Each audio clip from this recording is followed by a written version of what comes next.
Hello viewers, this is a story from the Standard newspaper dated 15th January 2026. By-election results are lessons for everyone.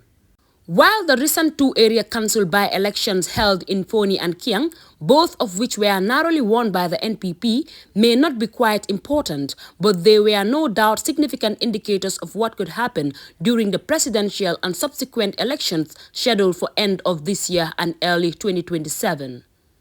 There were no doubt quite important lessons for all the political actors, particularly those in the opposition. While the NPP were quite upbeat about their victories, but they should be aware that one swallow doesn't make a summer. We were all witnesses to how President Barrow had a landslide victory over his opponents in 2021, but a few months later, during the National Assembly elections, his party was almost completely rooted in the most populous areas of the country, and the opposition took the popular vote. Therefore, they should be making a big mistake if they take this victory as indication of their unassailable popularity. Several other factors, including economic and social, as well as fact that not many people take such by-elections with any seriousness, may have played a part.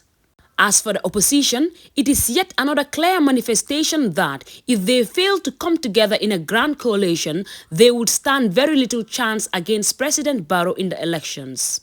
We all saw what happened in the Bantajang by-election, in which the NPP candidate defeated his No to Alliance opponent by a single vote, indicating that if there was a single opposition candidate, he would have likely won with a landslide.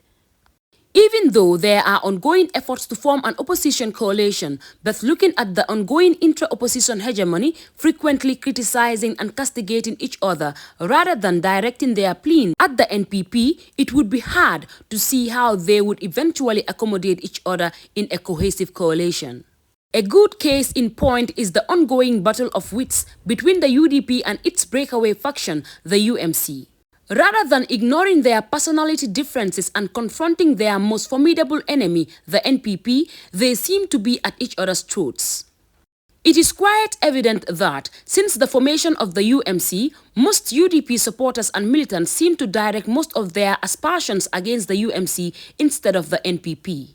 In fact, we have even heard some of them expressing their preference to President Barrow over the UMC leader Talib Bensouda.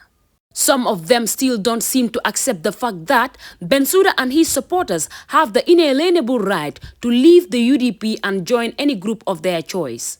Therefore, unless the opposition put aside their personality differences and get their act together, President Barrow and his NPP would continue to triumph over them. I am Binta Dabo Jao, and thanks for listening.